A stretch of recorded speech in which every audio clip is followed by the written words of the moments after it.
لفظوں میں اسلام کو ڈیفائن کیا ہے کہ کلوا من الطیبات، پاکیزہ کھاؤ اور عمل بھی پاکیزہ کرو.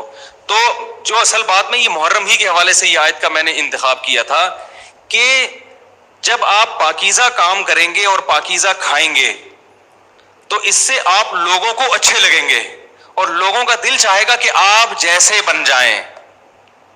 سمجھ میں آ رہی بات؟ ایک مثال دیتا ہوں. دیکھو کوئی بھنگی ہو جو بیچارہ ہر وقت گندگی میں رہتا ہو، اسے آپ سمجھائیں کہ یار اچھی زندگی گزارو، صاف ستھرے ہو جاؤ. آپ نے کسی دن اس کو نہلا دیا، وہ بہترین کپڑے ڈیٹول سے نہلایا، سروس کروائی، کیونکہ ظاہر ہے وہ اتنے دنوں سے ایک کام کر رہا ہے تو وہ سروس کے بغیر دھلے گا نہیں. سروس کروائی آپ نے اس کی، خوب نہلا دھلا کے اس پہ اسپرے چھڑک دیا آپ نے، اور 3 دن تک کنٹینیو یہی کام کیا، تو آپ مجھے بتاؤ اس کو برا فیل ہوگا یا اچھا فیل ہوگا؟ کہے گا یار بڑا مزہ آیا. اس کے دل میں اپنے کام سے نفرت پیدا ہونا شروع ہو جائے گی. تو اچھی چیز میں، اچھی طہارت میں، پاکی میں اللہ نے اٹریکشن رکھی ہے. جیسے صاف ستھرا آدمی اچھا لگتا ہے، گندا اچھا لگتا ہے؟ صاف ستھرا اچھا لگتا ہے. تو صاف ستھرے اعمال والا بھی انسان کو اچھا لگتا ہے. تو اللہ تعالیٰ نے اسلام کو جو ڈیفائن کیا 2 لفظوں میں، اچھا کھاؤ اور عمل اچھا کرو، کیا مطلب؟ ایسا کام کرو کہ غیر مسلم تمہاری طرف مائل ہوں کہ یار یہ بڑے اچھے ہیں. تو کوئی ایسی رسم اسلام میں جس کو دیکھ کر وحشت ہوتی ہو، اس کا مطلب ہے وہ اسلام، بولو بھائی، نہیں ہے. کوئی بھی آپ ایسا عمل کر رہے ہیں، لیبل اسلام کا لگا رہے ہیں، مگر اسے دیکھ کر غیر مسلم کو گھنٹوں گھنٹوں سمجھانا پڑتا ہے یہ کیوں ہو رہا ہے، اس کا مطلب ہے کہ یہ اسلام، بولو نا بھائی، نہیں ہے. تو آپ مجھے بتاؤ محرم میں جو کچھ ہو رہا ہے، کیا یہ غیر مسلم کو اسلام کی طرف مائل کرے گا؟ یہ عمل ہے بھائی؟ یعنی کوئی غیر مسلم اسے دیکھ کے مسلمان ہوگا کہ یار ماشاءاللہ بڑا زبردست اسلام ہے؟ افسوس ہمیں اس پر ہے کہ دیکھو جن کا مسلک ہے، جن کا فقہ ہے، وہ جو کچھ کر رہے ہیں انہیں کرنے دو. اپنے بارے میں یہ فیصلہ کرو کہ ہم سنی ہیں یا شیعہ ہیں. فرقے شروع سے چلے آ رہے ہیں نا، شیعہ اور سنی. ختم کرنا تو ممکن نہیں ہے. تو حضرت عیسیٰ علیہ السلام جب نازل ہوں گے تو تلوار کی زور سے تمام فرقوں کو ختم کر دیں گے. تو جو کام عیسیٰ علیہ السلام کا ہے وہ خود کرنے کی کوشش نہ کرو، جو حضرت مہدی کا کام ہے وہ خود کرنے کی کوشش نہ کرو. ہم کسی فرقے کو ختم نہیں کر سکتے، لیکن ہم اپنے آپ کو ڈیفائن کر سکتے ہیں. ہم یہ بتا سکتے ہیں کہ ہماری رائے میں صحیح کیا ہے. تو میرے بھائی، نبی صلی اللہ علیہ وسلم نے فرمایا 73 فرقوں میں سے ایک جنتی ہے. تو یا تو ادھر چلے جاؤ، یا بولتے کیوں نہیں؟ ابھی نہیں بول رہے تو پھر عمل کیسے کرو گے؟ یا تو پورے ادھر چلے جاؤ یا پورے ادھر آ جاؤ. مجھے خدا کی قسم اس پر کوئی اشکال نہیں ہوتا کہ شیعہ لوگ ماتم کیوں کر رہے ہیں، شیعہ لوگ یہ سب کچھ کیوں کر رہے ہیں، وہ جو ہے وہ مرثی کیوں پڑھ رہے ہیں. مجھے اس پر اشکال نہیں ہوتا. ان کے دلائل ہوں گے ان کے پاس، ان کے علماء ان کو بتاتے ہیں. وہ کب کہتے ہیں کہ ہم سنی ہیں؟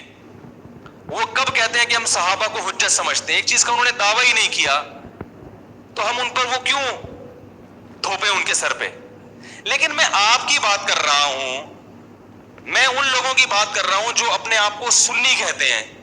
تو بھائی پھر سنی ہو تو جو اہل سنت والجماعت کے جو چاروں مکاتب فکر ہیں، حنفی، مالکی، شافعی، حنبلی، اہل سنت کے ہیں نا، ان کی کتابوں میں کہیں بھی اس طرح کی کوئی چیز، بولو بھائی، نہیں ہے. ماتم کرنا اہل سنت کے ہاں جائز نہیں ہے. نبی صلی اللہ علیہ وسلم نے میت پر چیخو پکار کرنے کو حرام قرار دیا ہے. نوحہ کو جو میت پہ رونا پیٹنا ہوتا ہے، گریبان چاک کرنا، اس عمل پر آپ صلی اللہ علیہ وسلم نے لعنت فرمائی ہے. صحیح بخاری صحیح مسلم کی حدیثیں ہیں. حضرت جعفر طیار رضی اللہ تعالی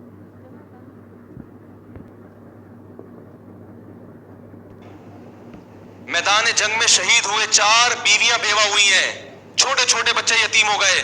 آپ نے ان کی بیویوں کو زور سے رونے کی اجازت نہیں دی.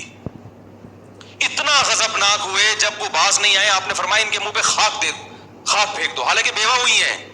قابل ترس ہیں، لیکن چیخ کے رونے کی اجازت، حالانکہ وہ تو اہل بیت میں سے تھے، حضرت جعفر طیار ظلماً شہید ہوئے تھے. ہماری نظر میں حضرت حسین رضی اللہ تعالی عنہ کا قتل کربلا میں یہ تاریخ کا بدترین ظلم، اس لیے بدترین ظلم کہ آپ غیر مسلموں کے ہاتھوں شہید نہیں ہوئے، بلکہ ان لوگوں کے ہاتھوں شہید ہوئے جو اپنے آپ کو مسلمان کہتے تھے، اور مسلمانوں کی قیادت اس وقت ان کے ہاتھ میں تھی، حکومت ان کے ہاتھ میں تھی.